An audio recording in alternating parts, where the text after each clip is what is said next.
Certains disent que l'inox est bactéricide et que le miel, au contact de l'inox, ne perd pas ses propriétés naturelles, et d'ailleurs, certains apiculteurs conservent le miel dans des cuves en inox. Dans une vidéo précédente, j'ai affirmé qu'on ne pouvait pas utiliser le véritable miel avec une cuillère en inox, parce que le miel, au contact de l'inox, perdrait immédiatement ses propriétés naturelles. Pour savoir qui a raison, il n'y a qu'une solution, c'est d'analyser le miel et l'inox ensemble en utilisant notre pendule.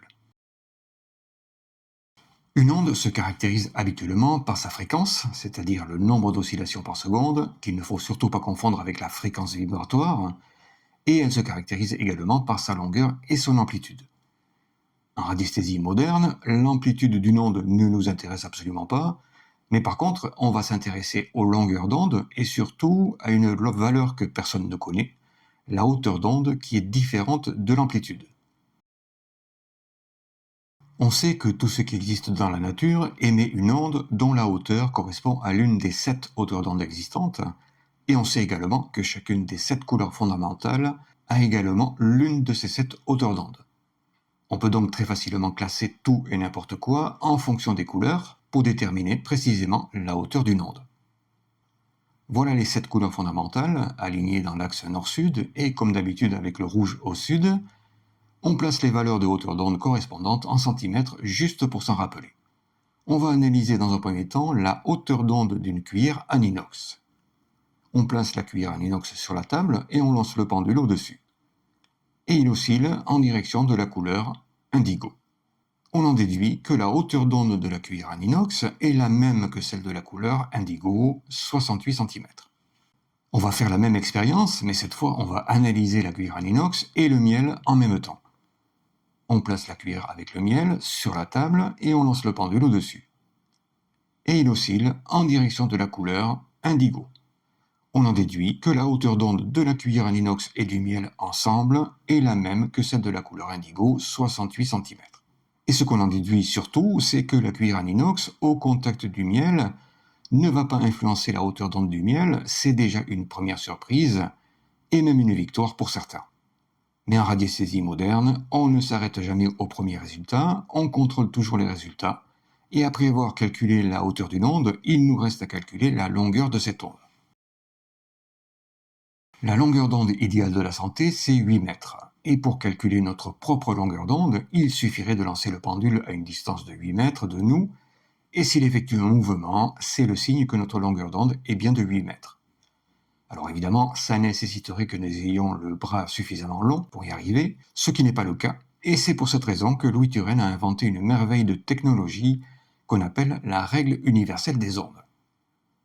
Bon, ça n'a pas l'air vraiment technologique, mais pourtant cet outil a été conçu dans les règles de l'art, en faisant appel à plusieurs lois des ondes, et notamment la loi des antennes. La loi des antennes nous dit qu'une antenne n'a pas besoin d'être droite pour fonctionner et qu'elle peut très bien être pliée et même à plusieurs endroits pour fonctionner.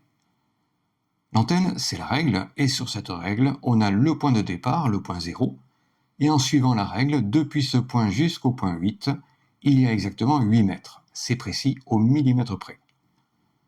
En posant une onde sur le point 0 de l'antenne, cette onde va être transportée tout le long de l'antenne, et en fonction de sa longueur d'onde, elle va s'arrêter à un point précis de la règle que notre pendule va pouvoir capter. D'ailleurs, on va tester cette règle avec du cuivre qu'on pose sur le point 0, et attention, c'est le centre de la plaque de cuivre qui doit être posé précisément sur le 0. On lance le pendule sur le point 8, qui correspond à 8 mètres, et il continue d'osciller en mode recherche.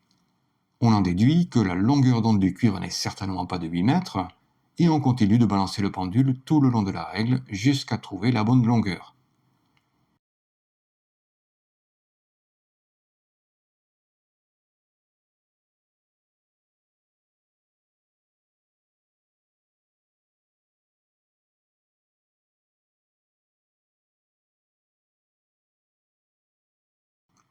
Et arrivé à 7 mètres environ, il change de direction et oscille perpendiculairement à la règle. C'est le signe qu'il a capté l'onde du cuivre qui a démarré à 0 et s'est arrêté à 7 mètres sur la règle. On en déduit que la longueur d'onde du cuivre est de 7 mètres, bien loin de la longueur d'onde idéale de la santé. Bon, on a compris le principe, et maintenant, on va calculer la longueur d'onde de notre cuillère en inox et du miel. On pose la cuillère en inox sur le point 0, et à partir de là, les ondes de l'inox et du miel vont commencer à se propager tout le long de l'antenne, jusqu'à atteindre une longueur maximale qui va correspondre à la longueur d'onde de ces deux produits ensemble. On lance le pendule le long de la règle, entre 7 mètres et 8 mètres, en espérant qu'on va retrouver la longueur d'onde à cet endroit.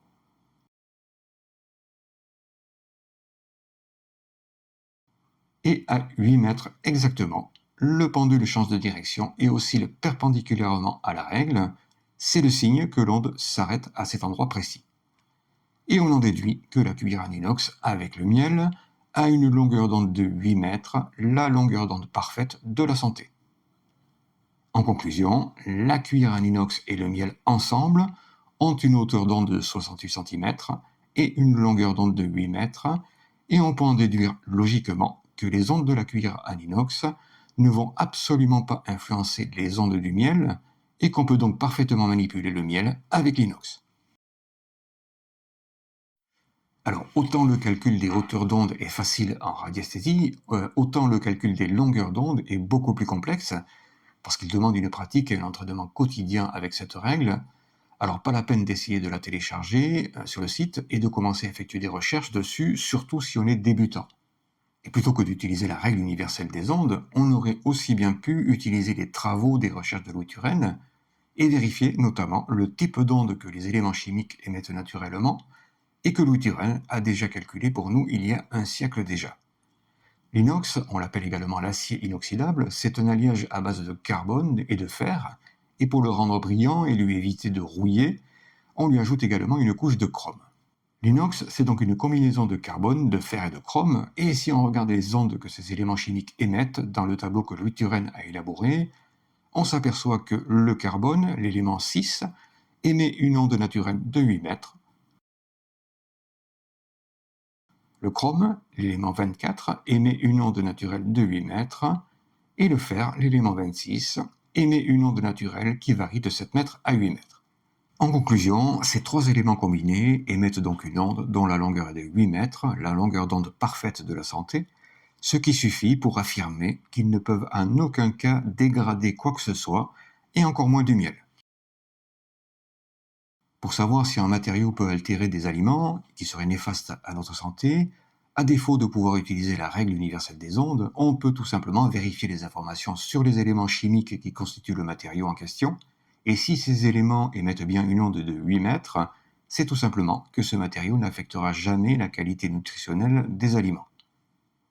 En conclusion, mea culpa, l'inox est parfaitement capable de garder intactes les propriétés naturelles du miel, et comme toujours, avant d'affirmer quelque chose, mieux vaut faire appel à notre pendule, le seul outil au monde capable de nous faire découvrir tous les secrets des ondes naturelles. Merci d'avoir suivi cette vidéo, et si vous voulez en savoir plus,